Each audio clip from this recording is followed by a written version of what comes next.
all of Trump's speeches are basically like gas station bathrooms, right? You can only really complain about one thing at a time, you know? It's like, yeah, I know the sink's broken, but I'm more concerned about the dead body in the stall next to mine. That's my issue. And for most people, the most outrageous thing was what the president said next. You see those people taking the knee when they're playing our great national anthem. Wouldn't you love to see one of these NFL owners, when somebody disrespects our flag, to say, get that son of a bitch off the field right now, out, he's fired. He's fired! I like how he remembered it was his catchphrase only after he'd said it. He's fired. Oh wait, he's fired!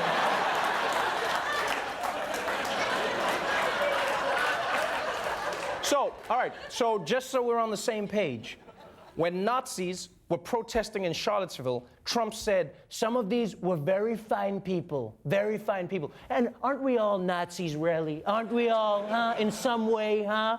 But then, when black football players protest peacefully by taking a knee during the anthem, he calls them sons of bitches who should be fired.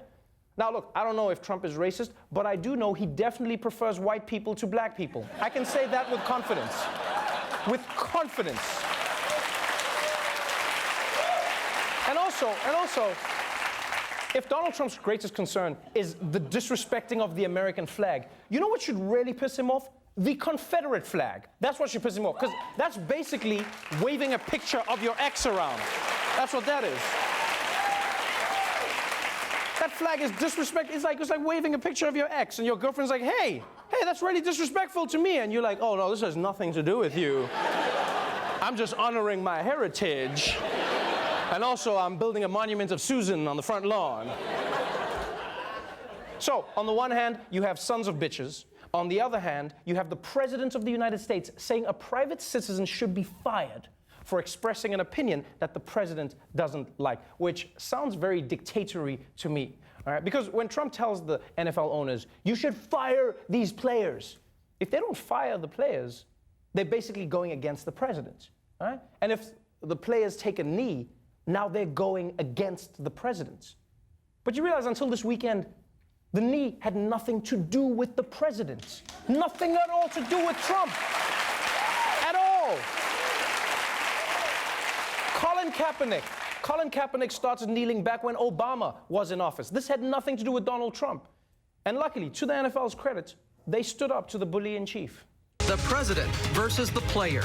Hundreds of athletes sending a message to President Trump. From coast to coast, even in London, players sending that message to the president from the football field, linking arms like Patriots quarterback Tom Brady, hundreds kneeling, some raising fists. The majority of Steelers players choosing to stay in the locker room until after the anthem was over. Some singers even showing their solidarity, taking a knee along with players. Many owners taking the field, throwing their support behind their teams. Owners from 8 teams during the anthem, side by side with their players. Oh, okay, wait, hold up.